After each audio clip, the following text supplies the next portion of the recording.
Welcome to a special recording of the Pool Pro podcast. This episode will cover some tips for freezing weather in areas not used to it, like Texas. Two Texas pool businesses will outline what they did prior to the storm and what they plan to do to help their customers afterwards. You won't want to miss this. Welcome back to the Pool Pro podcast. This is Michelle Kavanaugh with my co-host, Dave Rockwell here. Hey, Dave. Not a great topic to want to talk about this evening because of the fact of the freezing temperatures they're experiencing in Texas, and I'm actually in Texas, in Pflugerville, so I'm experiencing it as well. But other parts of the country are having deep freezes and weather issues that they're not used to, and pools are going to have lots of issues when we kind of melt from the snow and the ice. And so I have two guys on here from the Texas area. First, I have Chris Bowen from Bowen Pools LLC. He's in the Dallas area, and they do service, remodels, repairs. They do custom pools, all those types of things. So welcome, Chris. Thank you. Yeah, and then we also have Jeff Brown, who is the service manager with Design Ecology. And some of you may know Ben Lassiter from Design Ecology. He works for them. They're working on a lot of different websites and things, but you can go to designaquatics.com if you want to know more. And for Chris, you can go to bowenpoolsllc.com. We'll put those up at the end as well. So Jeff, thanks so much for coming on as well. I know there's a lot going on in Texas, so we appreciate you being here. Oh, you're very welcome. Happy to be here. So if you guys just want to, maybe we'll start with you, Chris. Just tell us what you're experiencing in the Dallas area and what's been going on with your customers and things like that. Yeah, absolutely. So we're still under snow and ice. So as a company, we're just kind of hanging out. We're taking calls from clients. We're trying to help them virtually as much as we can. Roads are still a little bit dangerous to get out on. So we've been fielding a lot of calls. We've got rolling blackouts here. So some of those blackouts are lasting for hours on end. So we're really trying to advise as many of our clients as possible to go ahead and winterize their equipment. So not to damage their equipment. So we're having everybody pull plugs on their pumps, on their heaters, booster pumps, filters, everything like that, just trying to preserve that equipment as much as we can. So yes. What about you, Jeff? What have you been experiencing? Oh, absolutely the same thing. I spent almost 7 hours yesterday on the phone between phone calls, text messaging, and FaceTime, walking through clients through the scenario of taking care of their equipment. I had a pool inspection client of about 2 years ago call me yesterday asking for help. They've been taking care of the pool themselves. They had never gone anywhere else. They'd just been doing it themselves, and I was their only contact in the industry. So I got a strange phone call from a 2-year-old past inspection client. So just doing everything I can. We're here up in Georgetown, north of Boston. We have power, internet, and heat, but we've been without water for about 30 hours now. So, gosh. So you got to tell me, Jeff, or you got to tell everybody else what you told me this morning is what you were doing when I called you this morning. I've never done that in my whole life, not even when I'm camping. Yeah, well, I was melting snow in the microwave to put water in the toilet tank. You got to do what you got to do, right? Yeah, absolutely. I used to be a commercial fisherman years ago, and so it's just a little uncomfortable right now. And you just figure out ways to get by and make do with what you have.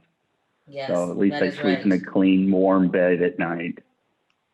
So a lot of us have been following on social media, the pool groups and so forth, and we've sort of seen some of the pictures, but it's really interesting to kind of hear what life is like. Michelle was telling me what it's like to live in that kind of cold with no heat and no power. It's freezing cold inside the house and really boring because it's pretty much everything we do to entertain ourselves requires electricity anymore. Yeah, it's not fun. Yeah, Chris and I had a little exchange yesterday through Facebook. I have a diesel truck, and I called Ben actually for some help, asking about my fuel lines because he drives a diesel, and And he said, "Oh no, you got a engine block heater. Go ahead, it's in the front of your truck, and hook it up and just plug it in." And a couple hours later, everything was thawed out, and I've been plugging my truck in every night now. And the problem Chris had was he had no power at his house. Yeah.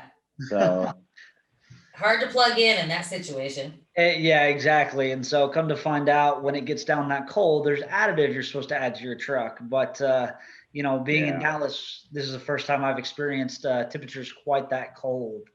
I can't remember. I've been in Dallas since 2011, and I don't know that I've ever experienced 5-degree weather before here. Right. Grew up in Colorado and experienced it there, but I didn't have a diesel truck there, Yeah. So Yeah, and it's it's kind of interesting. It's funny when you see the posts on the groups. All the guys from up north are like, "Well, this is what you got to do. This is why don't you winterize your pools?" You don't understand. This is kind of a once in a 20, 50 years. I think occurrence. 89. I think they said 89 was the last time, right? Yeah. So it's one thing. I imagine. I've seen Dallas Cowboy games on Thanksgiving Day where it's cold and there's sleet and snow, but I think what's unique about this is how long it's lasted. Yeah. Yeah, and even in those Cowboy games, it may get down to 30, 35, but it's not quite 5 degrees, and it's not a week long. It's one day. Yes. Right. It's not snowing on Sunday, Monday, Tuesday, Wednesday, Thursday. Yes. Right.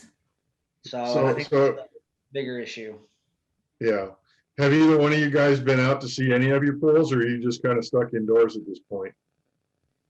Yeah, I went out on Sunday and helped winterize a few pools before it really got bad, but I haven't been out to our pools since then, just because my truck died and I'm staying at my parents' house because I have no power at my house.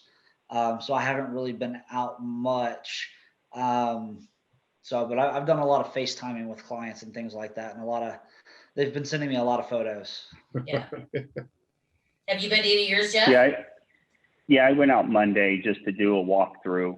It was just making sure everything was working and nothing was blown up or leaking, and just trying to be a little proactive, get ahead of it in case if there was. So I think Monday was raining too. So, it wasn't too bad. It wasn't as cold as it was, today. Today is, to me, is way worse than it was yesterday. So we had a bunch of snow left over, and then woke up to half an inch of ice sitting on everything.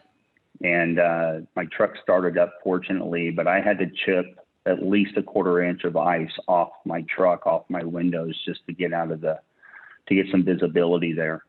Yeah. So my kid loved it. Yeah. The kids are like, "What's happening?" So did you guys think it was going to be this bad? I mean, we saw what was coming on the weather, but we didn't realize. I don't think I realized it was going to be this bad.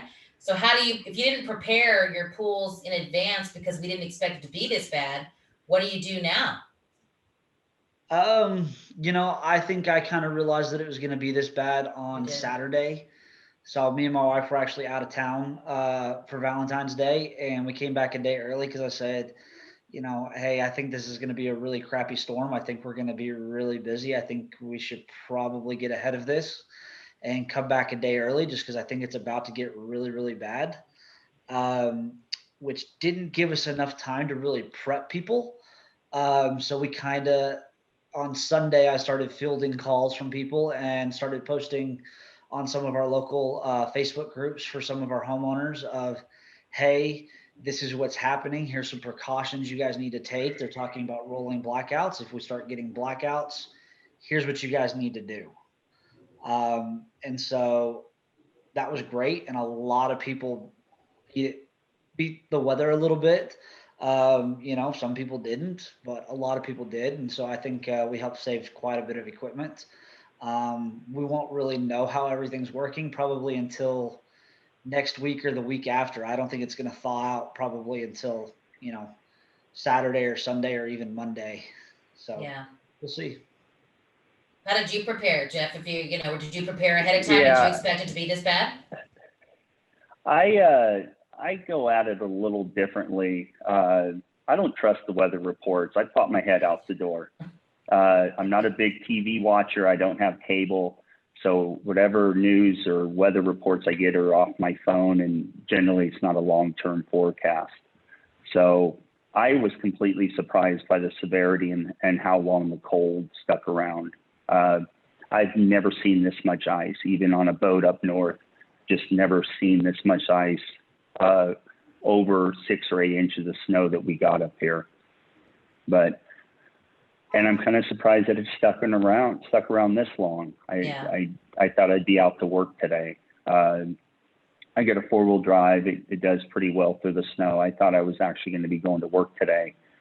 But the amount of ice that came down and covered everything, I think it was a little bit more severe than what they were forecasting last night. So, yeah. What are the not next a big steps? fan of it. Yeah, I hear you. What are the What's next that? steps for you guys? Just to go out and visit all the pools, kind of rally the forces and go out to visit every pool of your customers and see what the damage is once it thaws? Is that the plan? Yeah, this will just be a complete, go to every pool, make an assessment, take pictures, make notes. I'm not concerned about doing any cleaning. I had a good friend of mine in Sacramento 3-4 years ago, broke his shoulder by slipping on ice on the deck. So I'm not gonna risk my safety or our other guy, Josh. I'm not gonna risk his safety just because we have to pull some leaves out of the skimmer basket. If there's any sign of ice on the deck, it's a no-go. Take pictures of the equipment, make notes of everything that you see, communicate it to us so we can talk to the clients. And that's about all we're gonna do the next couple of days. So what you brought out about rolling blackouts, I think that's where the real damage to the pools is coming into play. Usually just freeze protection takes over if it's got an automation system where you can tell the client to go out and turn the pump on, and that's enough even in winter climates to keep a pool from freezing. But it's just death when they lose power when it should be in freeze protection mode. Yeah, absolutely. And I think that's more or less the bigger issue is all those pools that lost power. We tried to get as many as people as possible to run them as long as they could. But even if it was only, a short blackout amount of time, we were seeing it was getting cold enough that if it was even an hour, some people were having some of their equipment start to freeze up, and some of those pumps not restart once power came back. And so we're probably going to do the same as Jeff next week, and we'll probably just send everybody out and say, we're not going to clean pools this week. We're just going to do assessments, take photos, send everything to homeowners, fire up all the equipment, make sure it's all working, and just kind of do that for the next week or so, and just do a big assessment of all of our pools and make sure everything's good. Jeff, you have a lot of ozone pools. I'm real interested to see how they do. And if they were running, I got to thinking about what's going to happen when you're taking, 10, 15, 20 degree air and bubbling it into water in a contact tank. I'm real curious to see what's going to happen with some of these. Well, trust me, Dave, you'll be getting phone calls from me. I want pictures. Prepare yourself. Prepare yourself, Dave. What are you guys concerned about as far as equipment? Once you go do your assessments, then you have to order, things to be able to replace whatever you have to replace, and obviously supply side, there probably were some delayed shipments based on, the weather itself. But I know that the manufacturer's been ramping up based on what happened in 2020 for a lot of different things. Any concerns about the supply side of being able to order equipment? Yeah, absolutely. Anytime you're ordering in large quantity, especially kind of, during this COVID era, there's definitely some concern there. Manufacturers will only allow you to purchase so much at one time. And I think that there's going to be so much demand for new equipment, they're going to have a hard time keeping up. I know today I've been on the phone with several distributors seeing, can I get different accounts set up at different distributors by Monday? That way Monday we're ready to roll out and we can go to multiple different places to get what we need for the coming weeks, because we're going to need quite a bit. Yeah. I had an off the record conversation with one of the manufacturers reps, and they have been already ramping up production and trying to get product out because of the fact that they got caught flat-footed last year. And so what he said that this kind of came at as good a time as it could, because they're already kind of ramping up production. What he's concerned with in the short term is the ability to transport goods there until things really thaw out and the road's clear. In the short term, it may be a little difficult, but he says long term, it should sort itself out pretty quickly. Well, that's good to hear. Yes. That's really good to hear. We'll see. And one thing I'd like to add, but sorry. One thing is that the way you go into the distributor, do you want your name taken out of the hat? Or are you going to go in there and be cooperative and say please and thank you? And because this is a time where your order can be misplaced or delayed by the way you act at the counter. So, if it means that's a you good get life lesson for anybody, Jeff, not just at the pool. Exactly. Don't get your name taken out of the hat. You want to make sure that you're able to be served by the guys at the counter. Yeah, and, that's true. It's not always the easiest thing to do, but kind of stand back once in a while and see the guys who get their name taken out of the hat, and then that'll hopefully help you during these times when equipment's going to be in short supply. Yeah. So one thing we've done in the past is even this last week, we actually sent cookies to suppliers and to all Good of our idea, Chris. to say thank you. Idea. And we know you guys are I busy. ain't going that far.